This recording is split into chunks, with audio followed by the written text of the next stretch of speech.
Well, welcome everybody. Good afternoon. I think most of us are in the afternoon time zones. And welcome to the August Portal panel, which is sponsored by Portal Gatherings, which will be taking place next spring, starting the end of February in Tepozlán, Mexico, about an hour south of Mexico City. And I hope that everyone that is on the video today is going to be able to join us in Mexico. So today we have an event called Blueprint for Change, and two of the members of the Portal Panel community, Carlos and Dave, are going to be talking to us about their particular project. I'm going to let each of them talk for about 5 to 10 minutes and then switch, and then first the speakers can ask each other any pressing questions, and then we will open it up to the floor. So I am going to flip a metaphorical coin, and the first speaker is going to be Dave Randall. So Dave is Ambassador Fluffy Dave Duda, also known as Dave. He's the first of potentially many ambassadors to the incredible planet of Duda. He helped set up the Planet Duda project, along with advice from the Dudarian Council of Elders. And through this project, an artwork in real life, he's working to remove the criminal cabal that currently controls most of the world's governments. And he is also an artist and a writer. So Dave, the floor is yours. Tell us whatever we need to know about the Planet Duda project. Cool. Thanks, JP. So, so the first thing I should say is that I'm not actually from Planet Duda. So when I was asked to speak about a blueprint, I got excited because the project that I set up and the book that I finished writing back in May were inspired by a blueprint that I think can really help humanity at this time, and it's called Ubuntu Contributionism. So it was back in 2014. I watched a presentation by Michael Tellinger, where he talked about this concept, and it's the idea is that you club together with no more than 150 of you. The reason for the 150 is, well, I'll go into that in a bit, but the whole idea is to club together with no more than 150 of you for your survival, so that you can break free from the system. The reason for the 150, it's found in nature. It's found in apes and monkeys, chimpanzees. They never get bigger than 150. Psychologists say that you can never know more than 150 people to fully trust. Yeah, we can know thousands of people, but to fully, really know, we that it's our capacity. Yeah. Apparently now corporations divide themselves up into smaller units of 150. So this number is not just a random number. It's something that that people have looked at and seen that, and it's all a tribal thing. Like so, it's not a new concept. Michael Tellinger is a South African. Ubuntu is an African word. I'm not sure which African nation it comes from, but it's an African word for all for one, one for all, or we're all in this together. That kind of, the concept of oneness, and the contribution is that we all contribute to to our survival, basically. And so, because once we've broken from the system, we don't have the system's supply chains. We don't have the system's monetary system. We have to work it out for ourselves. Now, what really hit me when I watched this presentation was that when he said that once you've got it set up, once you've got all the system of growing the food or bringing it in from wherever, and keeping it going only really would take 3 hours per person per week. So if you've got 150 of you, that's 450 man hours to get everything done for your basic survival. As an artist and someone who's oft, spent most of my life working for other people just to survive, and having to do my art on the side, and that was so that hit me so hard. That was like, oh my God, I want this. And it was shortly after watching that presentation that during a meditation, I suddenly had the idea of like, wonder what a planet would look like if it was run as in Ubuntu contributionist way. So if there were villages set up that were, of no more than 150, you could have people coming in, travelers, you can have space for people to come in and a nomadic lifestyle, but of no more than 150 permanent residents that was in food forests. You've got food growing around you, and I just thought that I couldn't sleep that night after having that thought. I had this incredible download. I saw this planet. I saw how it could be, and that's what inspired me to write the book that I finished in May. It's currently with an editor, so it's not been published yet, but. The idea was that idea can inspire. It inspired me so much that I felt it needed to get out there that we can, we don't need government. We don't need money, really. Tellinger has a saying, money does nothing, people do everything. And we just need incentives. And so that would be my blueprint, and that's what's really driven me for these last 10 years actually to create the project. So the project's called so the planet that I created the story. The story is that me and a few friends are hiking in the woods, and we meet a couple out in the middle of nowhere, and the guy's been shot in the leg. And so we help him. We've got first aid and we help sort his leg out. And they invite us to have some food with them. And so during that time, I asked them what happened. And uh, he describes that he's from Planet Duda, and they've been coming to planet Earth to inspire us that we don't need government, that we don't need, that we can live how they live, which is through this Ubuntu contributionist way, and also to warn us about the New World Order. So that they've been collecting evidence of how this criminal gang has taken over this planet and is pushing for a fully locked down prison planet, which we can see it's happening all around us now.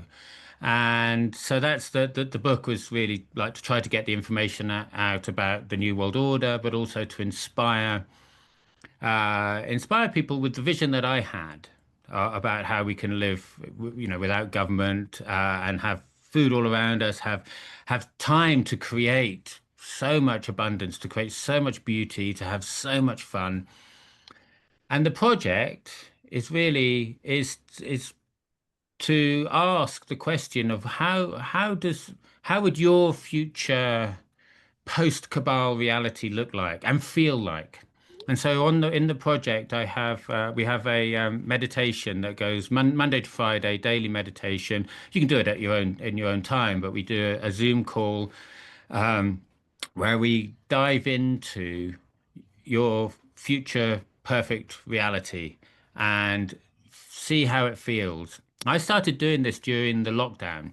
I was getting very I wouldn't say depressed, but like it was a heavy cloud over me when I was doing a lot of research into the World Economic Forum, into what was going on with the globalists, what their plan is, and it made me really quite it like put a big black cloud over my head. And doing this meditation completely lifted that and has changed my life. I now have managed to escape the UK. I live in Guatemala and I'm living my freedom. And I can't prove that it's from doing this meditation, but it seems to be working. So and so yeah, so that and the idea of the project is to get us to start thinking about how, because we've won this, yeah. There's more of us than them. Once people understand what's going on, who these people are, how few of them there are, and how many we are, and once we can get over this, like, yes, there is a conspiracy. Yes, people are trying to lock us down, but no, we don't need to go that way. And yes, we have the tools to manifest whatever we want, what how does your freedom look like? This is what the whole idea of the project is about. It's about looking at that. And so we have a website, and it's completely free. If you do want to join, there is you have to send me an email to that email there, info@planetduda.org. And yeah, it's a community of like-minded people, freedom-minded people who want to start manifesting a future outside of this criminal cabal. So I think I'll leave it at that. Unless there's, yeah, I think is that 10 minutes, or do you want me to carry on? Because there's a few other things about the project actually. Because one of the things is that we're going to have a lot more time on our hands once we've broken free. And once we've created this, like our freedom, we've got our food, and we are creative beings. And so part of the project is also to get our creative juices flowing. I'm an artist. I fell in love with making art 35 years ago. I'm obsessed with it. And I think that, I want to see more people making art. So that's another part of the project. It's also about getting information out about what's going on so that people can understand the situation that we're in, because it is a kind of dire situation if we don't wake up, you know. But I think we can. I think we will.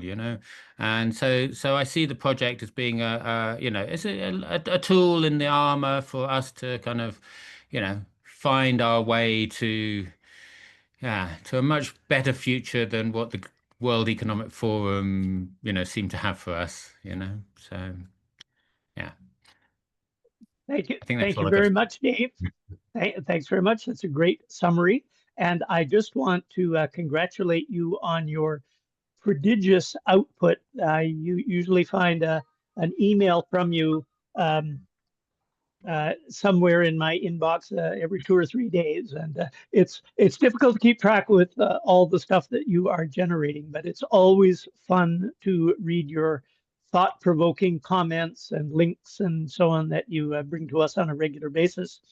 You can join the Planet Duda community if you have the Circle app, and a lot of people in autonomy are on that. You just go to the main screen in the top left corner, tap on that, and it'll allow you to add the Planet Duda project. Oh, will it? Okay. Okay. I thought you might, if that doesn't work, send an email to info@planetduda.org, and I'll send a link though. So yeah, but I didn't know that you could do that even if you're just on autonomy. I think you might have got in there through the link, JP, which is why you can now go there. I have a Right. feeling Okay. if you haven't done the link, you need a link. So send me an email and I'll send you a link. Very good. I appreciated that you used the word Ubuntu, because I've been running the Ubuntu version of Linux on my laptop for about a decade now, and that word has special resonance for me. Okay. Well, thanks, Dave. And our next speaker is Carlos. Carlos is a multidisciplinary professional working across operational environments in legal, tech, content creation, and Spectrochrome system. He is the co-creator of the Light Lab, the leading digital course on Spectrochrome technique. So Carlos, the floor is yours to tell us about Spectrochrome and the Life Lab.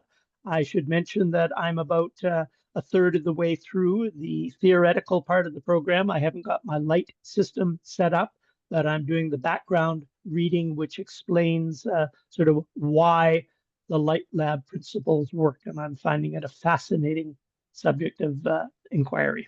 So Carlos, you have the floor. Thanks, JP, and I'm glad to hear that, and thanks for having me. Dave, I'm glad to be part of the Planet Duda project. So yeah, that's an amazing project you have going on. So I guess I'll start with like what inspired me to kind of take this deep dive. Um, I lost my father like April of 2020, and during that time, I wasn't able to see him, and he passed away in the hospital. And prior to that, my mother passed away in 2016. So like I had this experience of like this sour taste in my mouth, seeing both my parents kind of go through the medical system and seeing my mom have like a bag of pills all the time. And when I wasn't able to see my dad, I was really angry. And fortunately, I had a amazing friend, Jill, here in Los Angeles, and she kind of put together monthly dinners. And one of these dinners, a older gentleman came in, and I've not seen this man since, but he had a book with him called Let There Be Light. And I remember when we were kind of introducing each other, I don't even think he said his name. He just started talking about the book and how it changed his life and how he was blind. And although his vision was still limited, he was able to basically not use one of the, like a walking stick anymore. And everything he was saying just really resonated with me. So that night I ordered the book, and to my surprise, it just led me to more questions. And that kind of led me to like 2.5 years of research.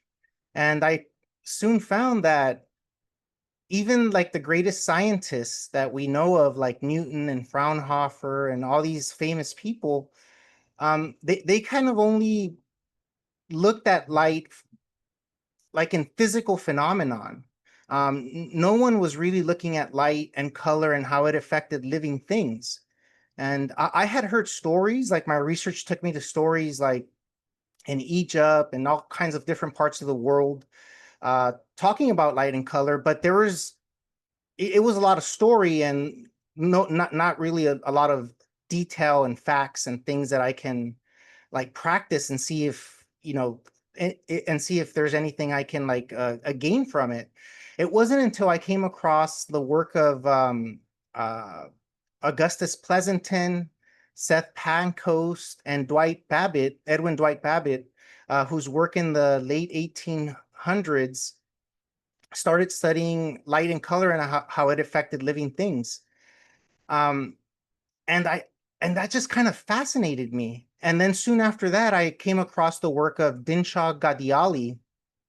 And so I read he had written an encyclopedia, and it was a 3-volume encyclopedia. I had to read it 3 times to kind of wrap my head around it. But after I read it, I felt that that was like the most comprehensive technique I had ever come across. And after having all this information in my head, I kind of wanted to like put it out to the world, because it basically answered all the things that I wish I would have known when my parents were alive, which is a system that kind of requires no diagnosis, no pills, no third parties. And I think that that's what makes it extremely empowering, because this is something that people can do in the privacy of their own home. It's super inexpensive. And that's the reason that I kind of want to share it with people, because I think that we need more of that. But with that said, like the diagnosis aspect of things, right? Um, like, I did some research on this, and I found that on average, like anywhere from 5 to 10% of people's diagnosis are in error. It's completely wrong. Like people are misdiagnosed all the time. Even some studies show like even up to 20% of diagnosis. So like, what's the whole point of the diagnosis if a significant percentage of that is going to be wrong? And so this technique kind of requires none of that. It kind of Dinshaw kind of being aware of like the medical establishment here and what it was doing to alternative health even back then. He created like a lexicon language, so avoiding terms like diagnosis and things of this nature. So that's what's kind of also extremely fascinating about this system.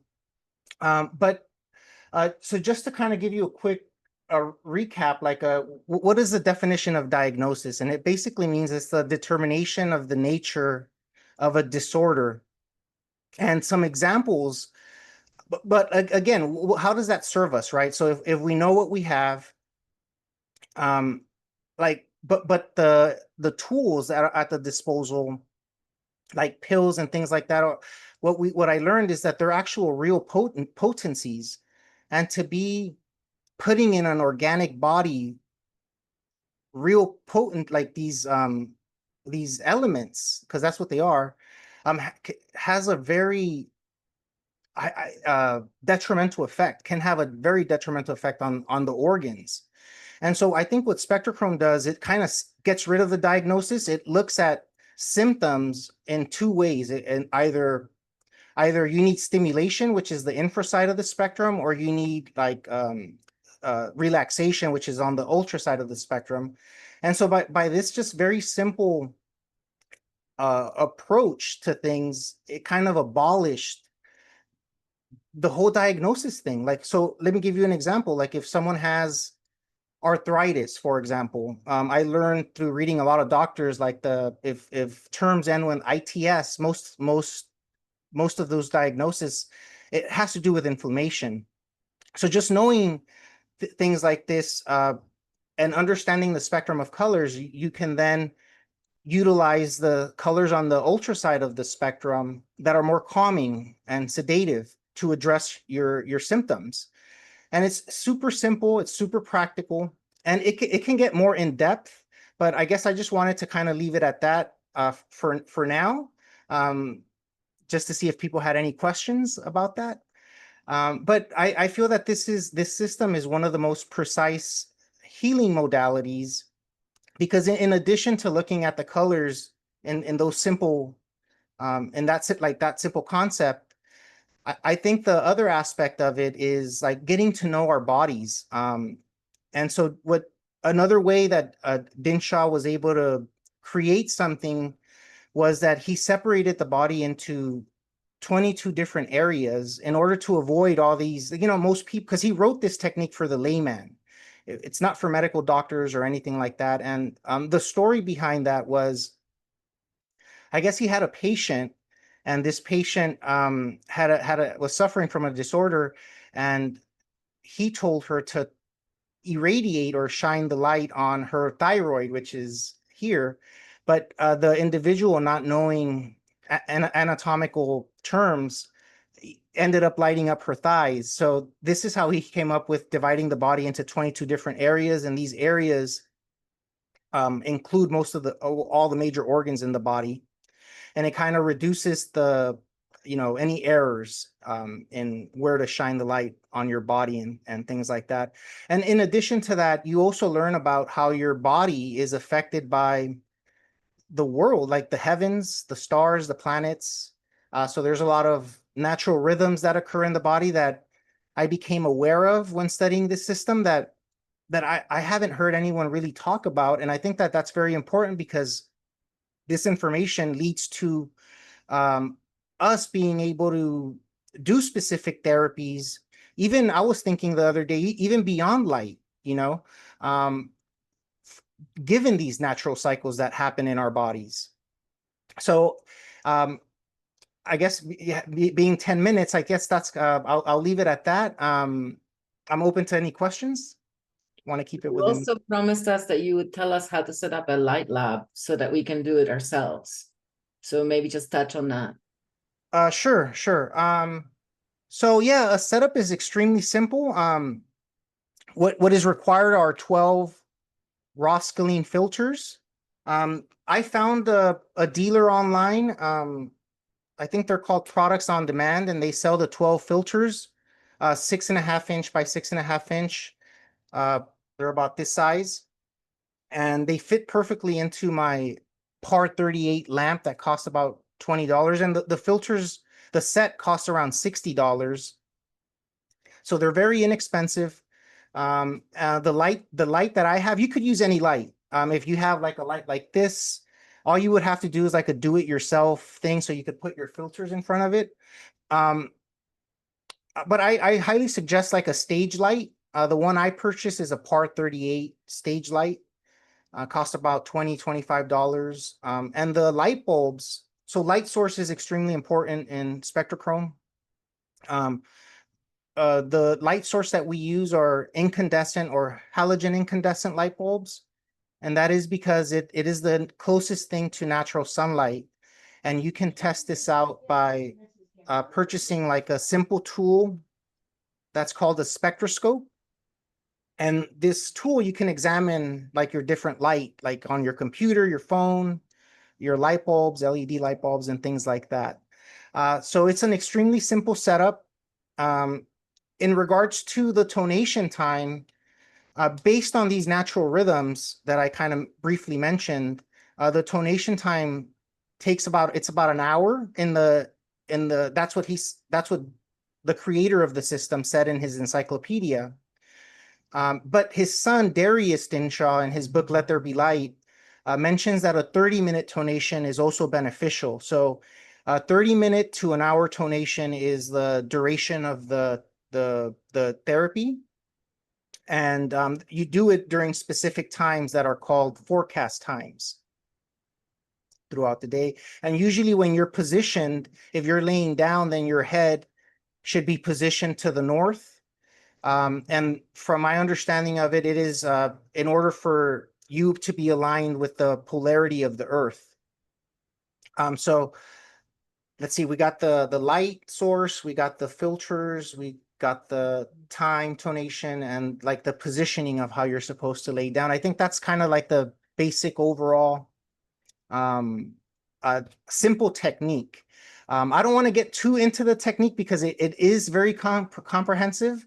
And like there's specific, like if people are suffering from a serious ailment, then what this technique shows is that you irradiate specific organs or specific areas of the body in order to address whatever those symptoms are. Different colors can be used, although you utilize Spectrochrome uses one color at a time. However, I did come across another system that's not Spectrochrome. People refer to it as duochrome, but that's a whole separate system, and I won't get into it. But this other system does use more than one color at a time. But like I said, that's not what we're talking about here. But does that answer your question?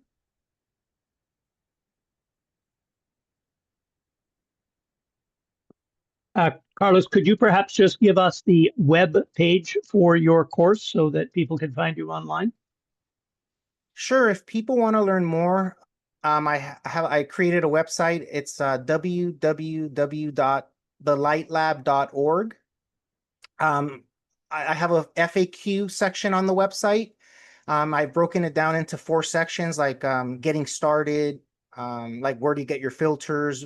I number the types of the number filters. So I'm a member of the Dinshaw Health Society. And so I contacted them earlier this year. So the information on the FAQ section with the filters and the numbers on the filters are up to date as of, I believe, March of this year. Okay, great. Thank you very much, Carlos. And you can pay for the course using Monero and maybe other cryptocurrencies as well. But Carlos is one of my Monero I offer clients. discounts for Monero. If you pay in crypto, you get a discount. Very good. Dave, I'm going to give you first question to Carlos, and then Carlos, I'm going to give you first question to Dave, and then we'll open it up to the floor. Okay, so you do you ever see anyone in any like clinics that have this, or is this something that most people would do at home? And do you envisage people maybe setting up clinics for this? Because I think that would be a good idea, wouldn't it? Well, the intent, from my understanding, the way I read Dinshaw Gadyali, the originator of the system, his intention was to create this so people can kind of do it themselves. You know, no third parties is a big thing. And that was kind of my intention, because when I was thinking about creating something, and this dinner happened, and like I wanted to create something, like I was thinking long term. I wanted to create something for the future. And during that time, someone mentioned the seventh generation, like creating something for the seventh generations. And I don't know if someone knows where that came from. I believe it, if I heard correctly, they mentioned it was like a Native American thing. Like you think long term, like 7 generations. And that's kind of where I was at. And then this came into my life.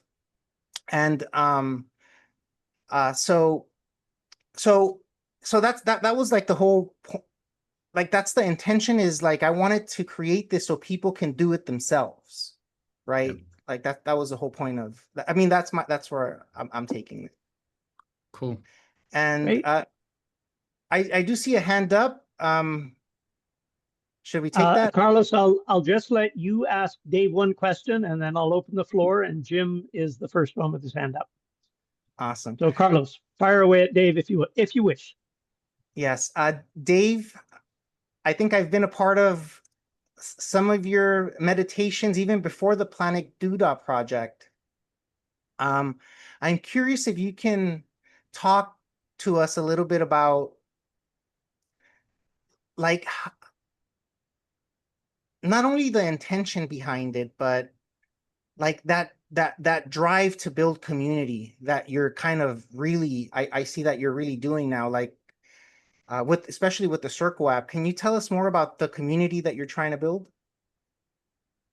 Yeah, so one of the things that the globalists have done is to break us apart, divide and conquer. And, a antidote to, what the globalists want is unity, isn't it? It's like we have to come back to unity, community.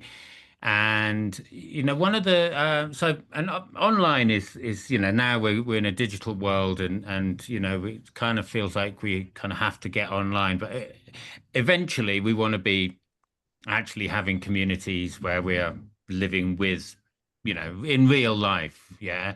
And that's the ultimate goal, is to get there, is to get to a space where my goal is to create an Ubuntu village. Actually, a 9 village system, which is what I talk about in the book, because we have to get there. We have to change the paradigm, and the only way is community. But the first step I see as being an online thing, so that we can find our tribe, because we are spread out all over the world, and the beauty of the whole, the internet is that, yeah, I mean, things like this happen, and I've got friends all over the world because of the internet, it's just it's wonderful. But eventually we do need to get ourselves to a point where we are in real life community, and we're living next to each other, and we are fully getting to know each other, to the point where we can really fully trust each other. So that's the ultimate goal. And the portal panel gathering in Tepozlán at the end of February will be one of the major seeds that we will be planting in terms of that global community. All right, Jim, you had your hand up. Go ahead. You have the floor. Can you all hear me okay? Yep. Hi, Jim. Yeah, I was just going to comment that the idea of the 7 generations comes from the Iroquois Confederacy, and it's part of the peacemakers' teachings that basically brought those tribes out of generational warfare. So, Thank you, Jim. Yes, that's correct. Yeah, I recall now. yeah, but yeah, great info. Yeah, it's good. It's great to see. I mean, I think I might have been around when you really sort of began this journey of discovery. So it's great to see, where you're at with it. I guess one little technical question I had. So are those basically like those filters? Are they like stage gels that they use in theater? Yeah, so great question. So originally, when Dinshaw created the Spectrochrome system, he used 5 glasses, different types of like glass that were different colors, and he put them together to create the 12 colors. But that was a very inefficient way, because to get at that time, we're talking the 1920s. At that time, even before then, he was working on it. But to get the quality, like the sets equal or even, like for them to be the same, was very challenging. So he had to actually every set he had to sign off on it. But now with the invention of Roscaline filters, these filters are specific filters. They're kind of used for stage lighting, but you can't just get a red filter. It's a specific number. So the filters are specifically numbered. On the FAQ page on my website, I list them all. But yeah, so now we use specific Roscaline filters. Some colors require 2 filters put together to create the exact color. And these colors are based off of the Dinshaw Health Society. So they're the ones who were able to compare the glass filters with the Roscaline filters. And they did a lot of research and experimentation, and they found that they're just as effective, if not more so. Okay, thank you, Carlos. Anyone else? Just unmute or use the raise hand icon at the bottom of the screen. I'd like Floor to is know. open to everyone. Yeah, I'd like to know, Carlos.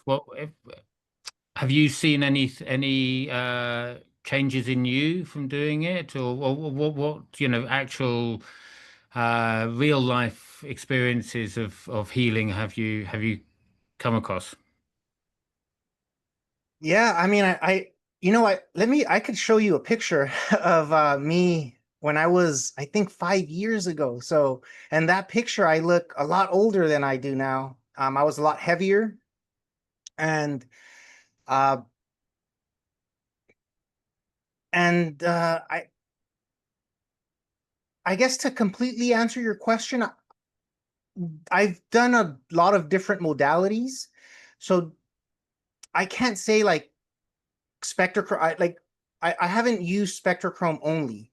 So I've done a lot of sound therapy, like the Eileen McCusick's biofield tuning. That's amazing. I think Jim did a session on me when we met in real life. So that's been really great. Another thing that's connected to Spectrochrome is like the diet. So I did, even before I did Spectrochrome, I learned a lot about like the importance of food and like eating the right types of food and fresh food. And that aligns specifically with the Spectrochrome system. So the Spectrochrome system requires like a specific diet. Dinshaw was, and this is kind of a triggering topic, but I guess I'll say this, like, from people whose health is, they have severe health issues, right? Because these are the people that need to take drastic measures. So if you're just healthy, this is not for you. But if your health is really compromised, then Dinshaw was of the opinion that, he was a strict vegetarian, and he basically advocated that if you're sick, if your health is compromised, that you stick to a fresh food diet. So you eat fresh things. You don't overcook your food because it kills the enzymes. And he had I can't remember off the top of my head, but there's 5 essential nutrients that the body requires, and one of them was light. But I guess I'll leave it at that. So he was a strict vegetarian, and in order to truly practice Spectrochrome, and to, like, if someone has a really serious condition, then they would need to follow a strict diet as well.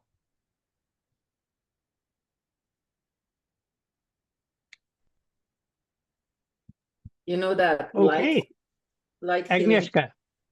Yes, thanks, JP. I was already going. The light healing thing, I read an article recently about sunlight and the healing with sunlight. Somebody had a really bad infection, and for some reason they couldn't take antibiotics, and the family put them out in the sun, and the infection just shrunk in a couple days just by this person laying in the sun. So Yeah, the sun's amazing. It not only, I mean, and this goes along with the rhythms, right? A lot of times when our health is out of balance, right?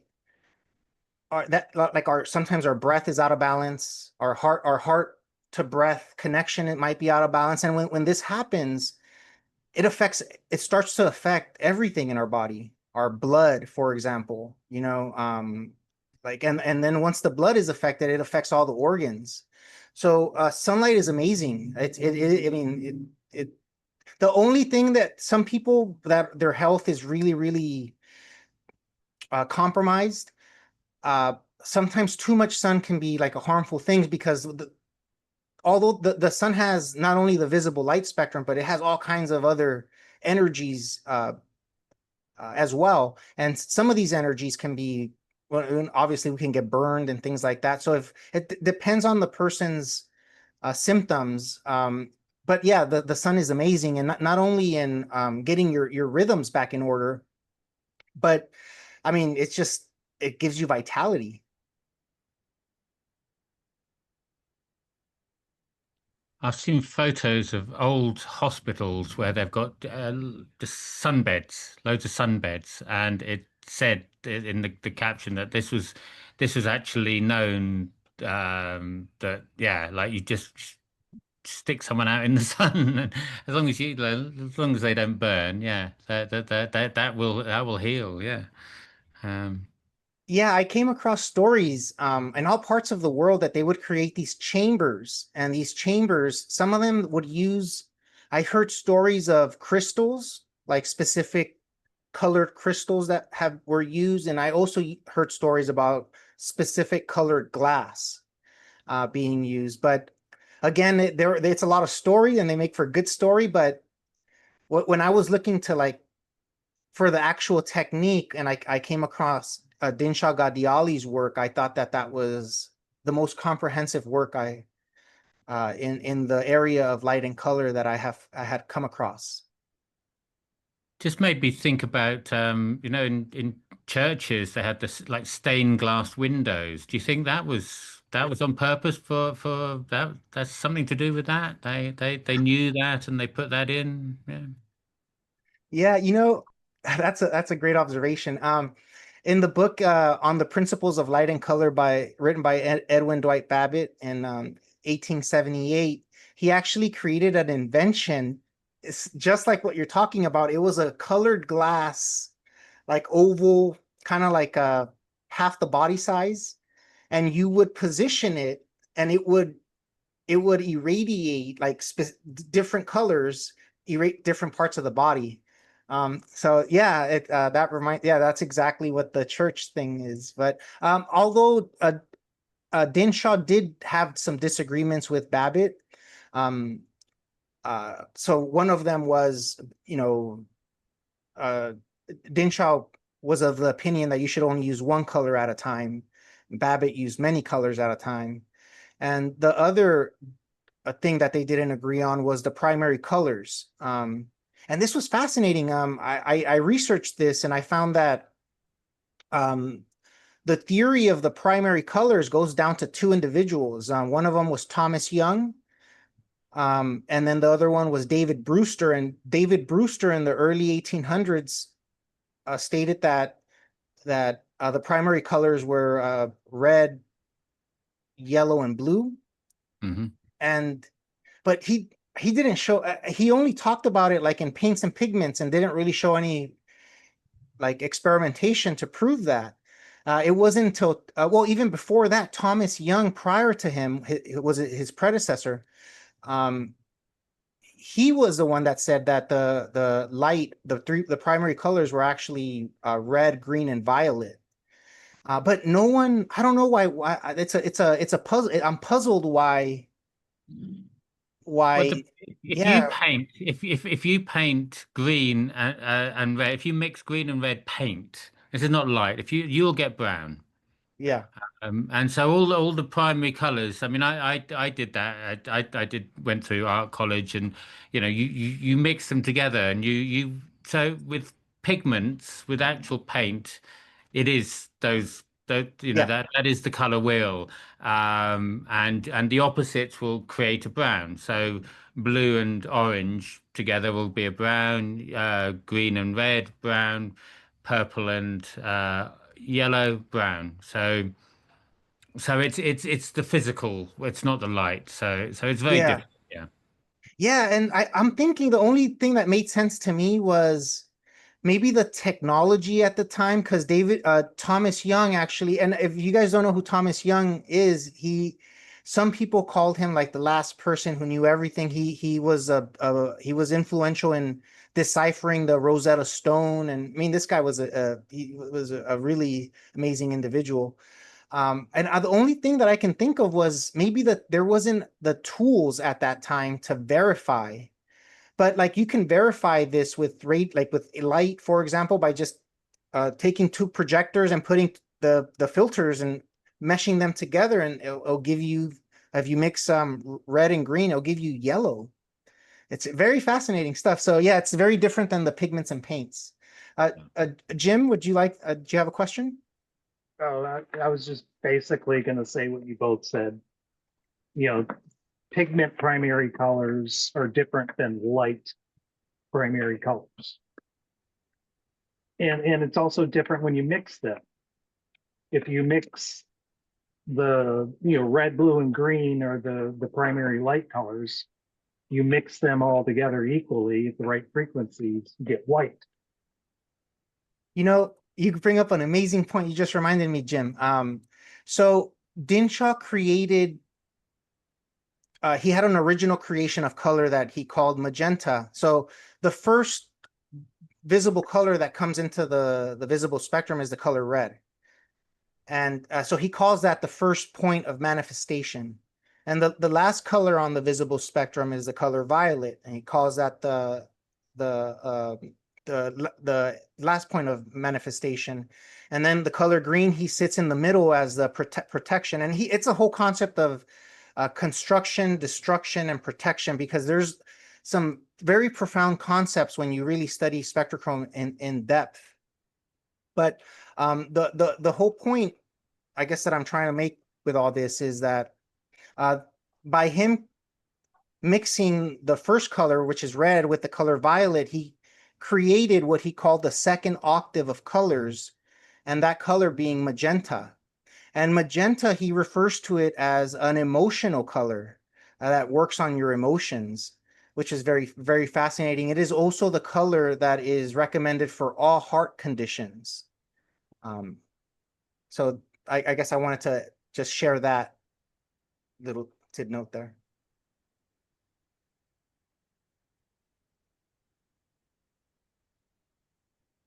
Any other questions? Open to everyone. Don't be shy. You're with friends. And if you can unmute, I know I think I muted a couple of people that their mic went on. Just put it on the chat there and I'll make sure to unmute you. I don't know if once I mute you, you can unmute. I'm not sure if that's the case.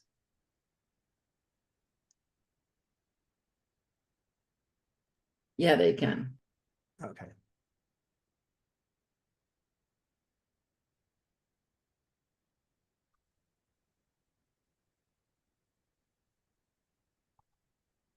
Carlos, are you going to be doing a workshop or a presentation about the Life Lab at the Portal Gathering in February and March in Tepozlán? So I will take my light kit and it's going to be there. If people want to try it out for free, I'll have a setup there.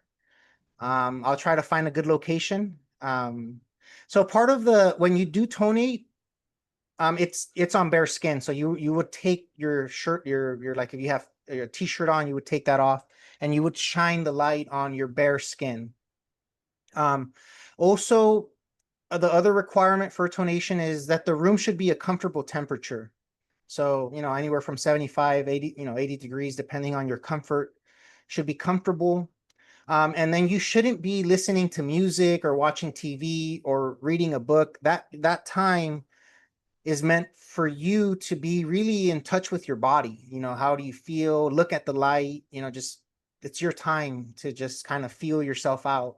And the last thing is, it doesn't have to be completely dark, but the Spectrochrome light should be the only light on. It doesn't have to be like complete darkness or anything like that, but there should not be any other lights on other than your Spectrochrome color light.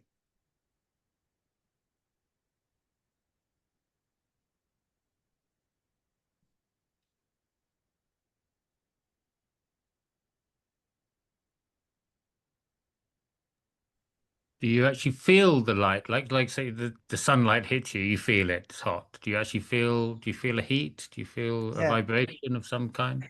Yeah, so my health has been pretty good over the last 6 years. I think the only thing I had was like an eye sigh, and that was really irritating to me.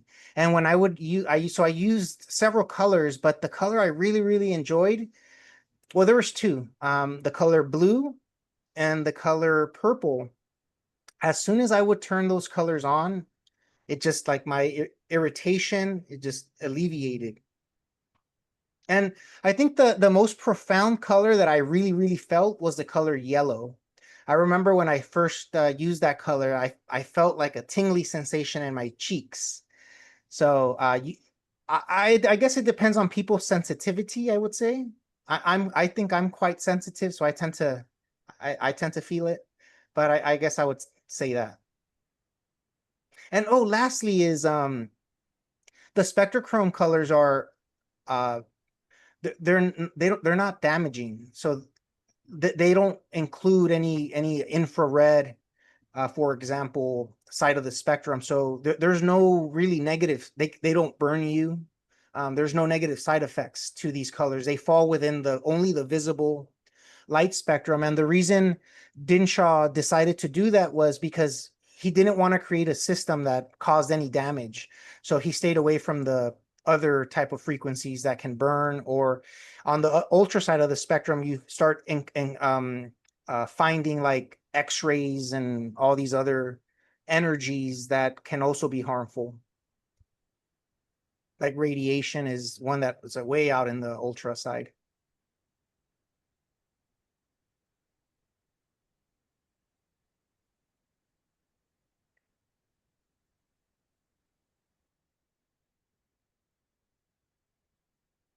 Anyone else? Floor is open.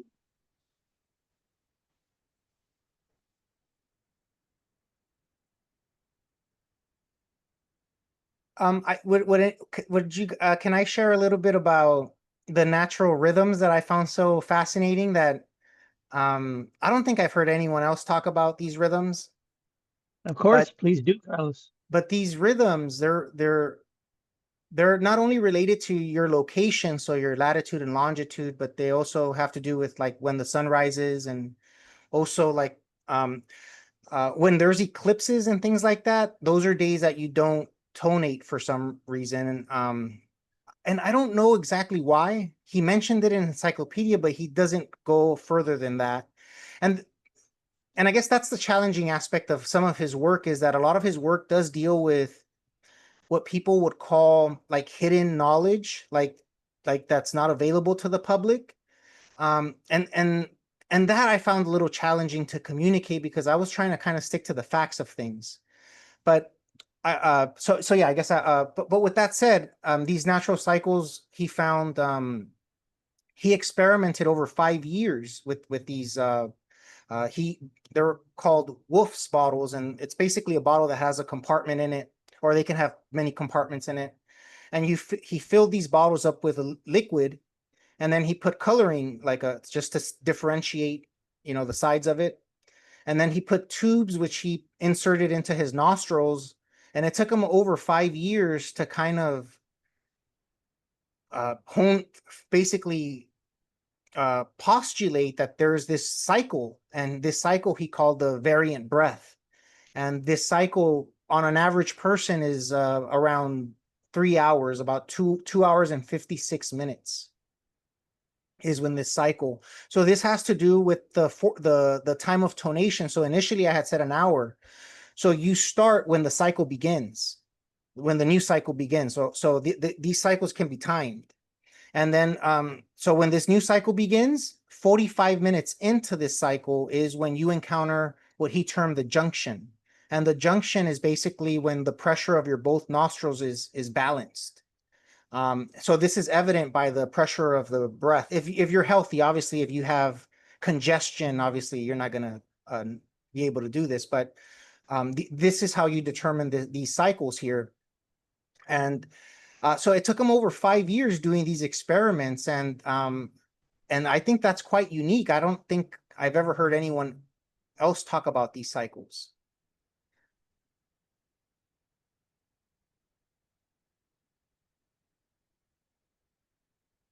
Oh, And how does that tie in with the Light Lab program, Carlos? Do you go into more information further on in the course? As I said, I'm only about a third of the way through the theoretical part so far.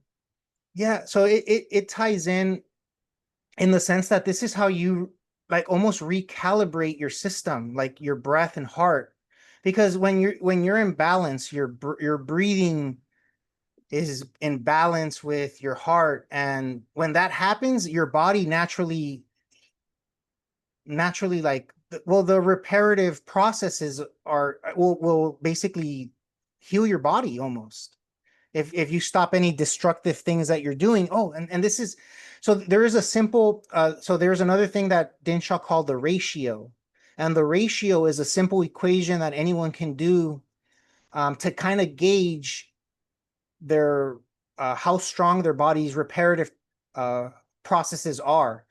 And the way you do this is by just finding how many breaths per minute you're taking and your heartbeat per minute. You divide this and it will give you a number, 4, 5, 3. So if you get a number 4 or 5, that means that your reparative processes are intact, that your body's gonna, if you stop doing destructive things, your body will recover. However, if you get a ratio of 3, that's a very cautious, like it's a caution sign, like you beware, like the person's reparative processes are not fully intact. If you get a ratio of 2, that means the person is on their deathbed, like they're not well. So this is another tool that you can utilize even before experiment or with anything, I guess, and this will kind of I guess provide information to you about where a person is or where you're at.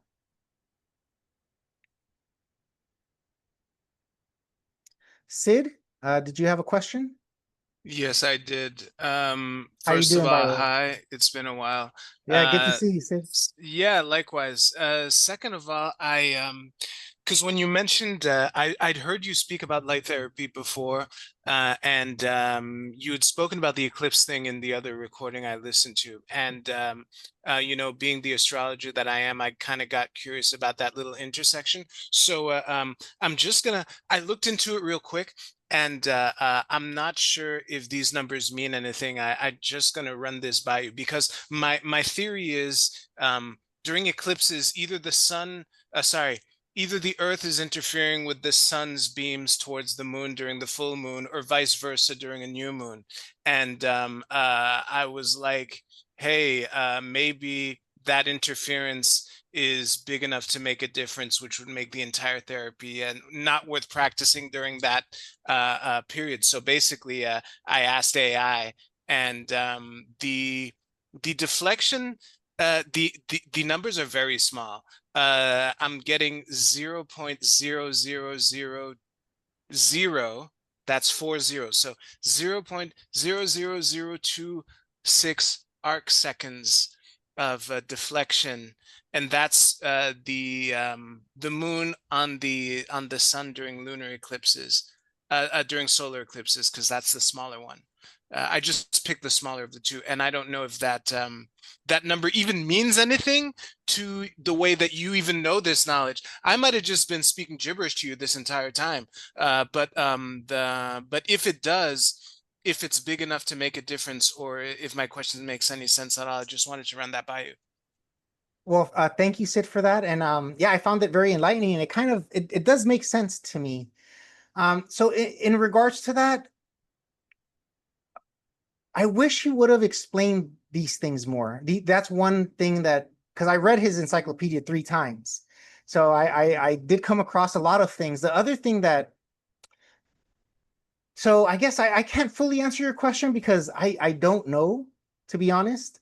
But it makes sense what you're saying. It truly does. I would have to do a little bit more research on that. And if anyone knows anything more about that, please share. Listen, I'll just pass my notes to you. They're gibberish to me, so they might not be gibberish to you. And yeah, that's about it. Thank you But very much. on that note, you do remind me of something very important, and this has to do with energy, because light is energy.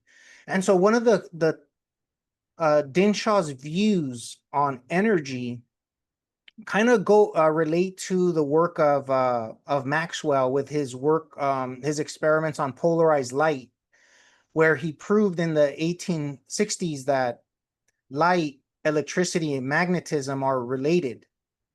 So Dinshaw went above and beyond this. He's of the opinion, or he theorizes, that all energy is related. So all energy is cognate energy. So sound and light are the same energy operating in different octaves. Same thing with electricity, radiation, all the energy. So he's of that view. So maybe these small numbers that you're mentioning, Sid, they might seem small, right, to us, but like most people think light is not powerful, but the more I learn about it, light is one of the most powerful things like we can use. So maybe these small numbers, they might seem small to us, but they might be significant. I guess I'll just say that. I was telling myself the same thing as I was skimming the answer to a question I didn't even fully understand myself. So yeah. But thank you for that, Sid. That was good.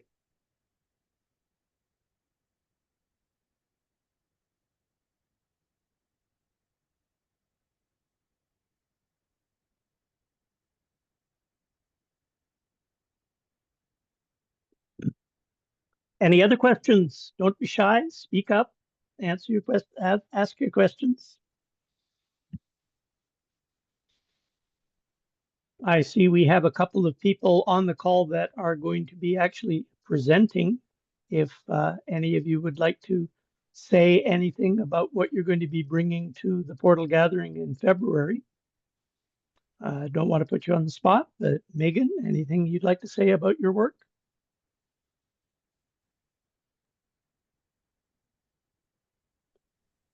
Hi there. I Hello. was thrilled to hear someone talking about Michael Tellinger because I made my way to Adam's calendar about 10 years ago after reading his book. He just really penetrates. He brings forward, just a cheerful truthiness, and I just was so enrolled. I wanted to come on and get a feel for the speakers and the, kind of the culture of the group. I have a sort of a very different, sort of more right brain, but sort of somatic wisdom type of expertise that I was planning on bringing. I was in the King's Chamber in Egypt, and I ended up having a kind of an attunement up there, and I was instructed to make a documentary film about a breast wisdom, a primordial energy residing in the breast, and I understood it very rudimentarily at first. But I was a PBS producer at the time. I'd been at the station 12 years, and I was, I knew how to interview people and draw them out. So I got a bunch of women together, and I really got fantastical content that was simply about a kind of a wisdom that was held here that women had never really considered before. And it just opened up a portal, as it were. There's a kind of a hidden knowing residing in our body. I was glad that Carlos mentioned the body. There's so much that's unknown, and I really am a big fan of sort of the know thyself sort of platforms. But when you begin to remember and are asked certain questions, you begin to flow with a kind of a self-knowing. And so the portal that I tapped into was initially a kind of a breast-based wisdom that I restricted to women. And now it has really expanded to men for sure. I'm still, like, I've done many screenings. My film is in the public libraries in North America, and it's on Amazon Prime, and and it's out there. And I think what it does is it reminds people that there's a knowing within that we aren't really taught, a kind of a mother tongue that we're not really taught to really celebrate or share or explore or deepen. We've been stuck in this sort of materialistic kind of sphere. And so I'm now expanding my content and trying to sort of make it a little bit more applicable to a sort of a group like this. I've just been asked by a fancy spa to present my content for mothers and daughters for 3 days. So I'm working very hard on crafting content that's sequenced. And but I'm still kind of cultivating this very sort of esoteric platform. So I'm just gonna hold on before I tell you my favorite points to make. But I don't know if I'm answering your question. I know it's not really fully formed yet, but I've certainly been presenting my ideas for several years. And I started doing workshops about ancient Egypt. I do have an expertise in those archetypes, and I love the different characters and sort of what they represent. And I have learned so much, and I started sort of channeling the those beings unexpectedly. But so now I'm trying to integrate the sort of past history that links us back to Egypt and what's the through line. And they're very androgynous and sort of, and they're, a lot of them are half animal. So it's complicated. It's tough to sort of bring it all down into a salient sort of presentation that is gonna sort of be presented in a coherent and understandable way. So you'll have to just be patient with me, but I promise you I won't. I will probably have something next month, you know, to share with you more specifically. I mean, I'm starting working on it. Anyway, I have a couple of engagements that I've been booked for to talk about these things. So you are one, and I'm so excited about the ancient presence of Quetzalcoatl and Tepozlán, and I've made my reservation, and I'm so excited to come and just be a part of it. I mean, I think that's probably all I've got. Thank you very much, Megan. I'm really looking forward to meeting you in person. And you answered one of my questions already about can the men participate in your workshop?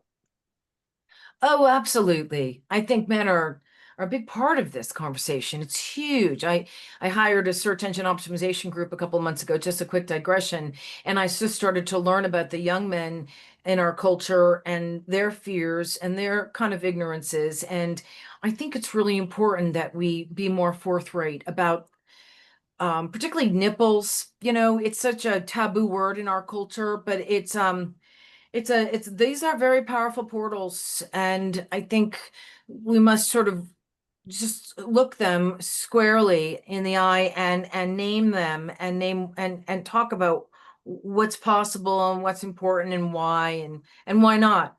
So, and I think it's very fluid. But anyway, sorry, I could go on in 15 different directions, but thank you. All right. I did want, Agnieszka, could you just comment about our lineup for next month's panel? oh, I'm not ready with that. I was going to comment about something. Okay. else. I can look that All up. right. I was trying to open my camera, but unfortunately, because I'm recording a backup recording, it's not letting me because OBS is, I'll have to figure out how to do that next time. But Okay.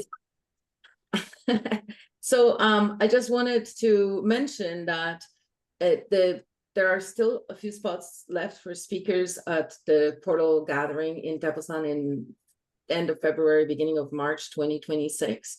And I see some lovely people in the audience here, and I would love if they were to, for example, apply to be a speaker and come and join us. And it's becoming a very, very powerful conference. I mean, what Megan's talking about, what Carlos is talking about, and my own presentation, what I teach, for those who don't know, what I teach is face reading and body language, so that you can watch somebody across the room and be able to tell sort of what they're thinking or what their mindset is by shoulder movements and hand movements or facial tics or small micro expressions. And all of those things are observable, and it's a pattern, so you can learn it quite, it's a systematic thing that you can learn. And in those workshops that I will do at the conference, I will be teaching both body language and face reading, and I will be showing you step by step the basics of it, so you can tell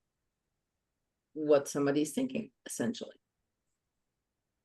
So yes, Megan and I met at a conference, actually, where we were both presenting. So that was a lot of fun. But yes. Does anybody else who's not maybe as brave have any questions? We'd really like to hear from people, but if you want to be a fly on the wall, you're welcome to do that as well. Yes, this is Stephanie. Hi, Stephanie. Hi, Stephanie. Hi. Just a really quick question. How do you spell that Duda.org, that Planet Duda? How do you spell that? Because I couldn't find it. I must have misspelled it. Not a question for you, Ag. Sorry. So Planet Duda, DOODA, and it's planetduda.org. And if you want to send me an email, it's info@planetduda.org. So DOODA. Okay. I was putting an H on the end of it. Thank you. Very good. Appreciate that.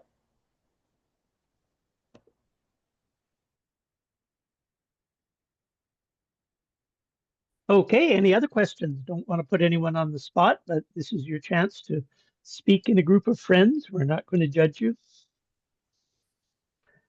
Jim, you've got your hand up. You have the floor, Mr. Jim. Okay, I just had a question about the portal format that you have here. I've been sort of quiet on autonomy lately, and I don't know if I understand the gist of this thing. If you wouldn't mind giving me a pitch on that.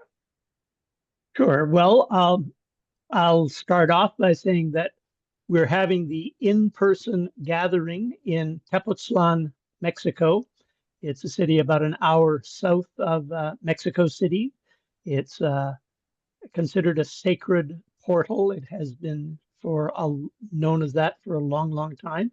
And we are gathering there. The main event is, I think, the 2nd through the 4th, the main stage, but we will be having workshops and gatherings and whatnot starting February 27th. So if you're going to come down to join us, come for the whole event. You can get a flight to Mexico City and a bus to Tepozlán, and plan to arrive maybe a day early just to get your accommodation sorted out.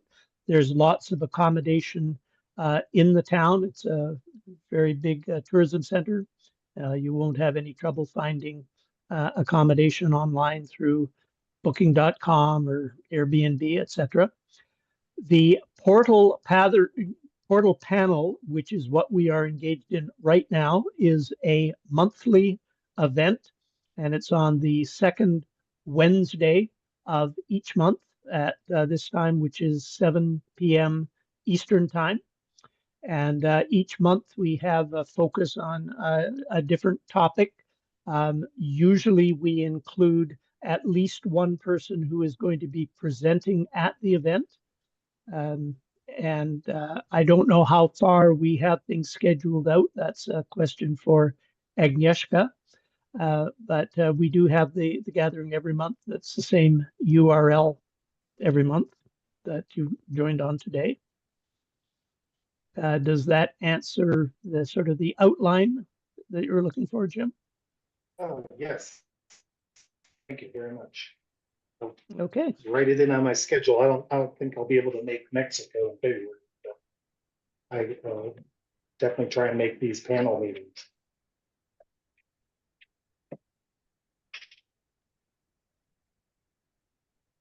Oh, did y'all not hear me? And yep. Yeah, we heard. Susan, Susan, would you like to say anything? You just sent us a message in the chat, but we'd love to hear your voice if you care to. Sure. Agnieszka's been inviting me for a very long time, and there's always something that comes up that I wasn't able to attend. So I'm delighted to be able to attend. So thanks for inviting me, Agnieszka. Are you going to be able to join us in Mexico at the end of February? I'm not sure. It's extremely the worst timing possible for me, but Oh dear. I'm keeping it open as a possibility at this point because everything seems to be changing everywhere in my schedule anyway. So I would love it if you were a speaker at the conference, personally. I know. You and I will chat.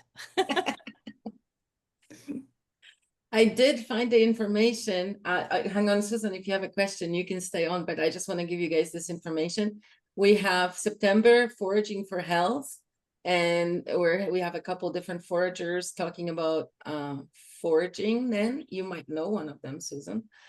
And in October, Embracing Transformation, it's going to be our death experts because October is the Day of the Dead. We have Gerardo, who's talking about healing with psilocybin, and Dr. Janet B., who wrote a book about death and overcoming grieving. And I actually had the pleasure of translating that book into Polish recently. So that's been I actually cried while reading it. That was very interesting. Very interesting book. I really liked it. So definitely From Death to Dance is a great book. I highly recommend it. But yes, so that's going to be for October. Dr. Janet is going to be presenting. And yeah, to Susan, do you have any questions? Do you have any suggestions, comments? You look beautiful as always.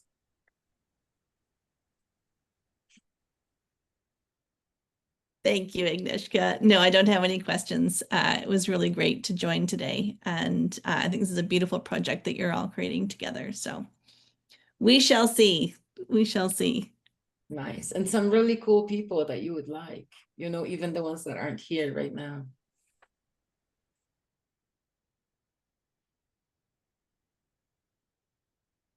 And there's our website, www.portalgatherings.com. So in addition to finding your tickets there and learning more about the event that we have going on and the project we have going on, we also have a lovely blog that you guys can read. And this is something that are really quick, like 4-minute reads, 5-minute reads, 2-minute reads on all kinds of amazing things, usually topics we talk about. So check it out. Step through the pool.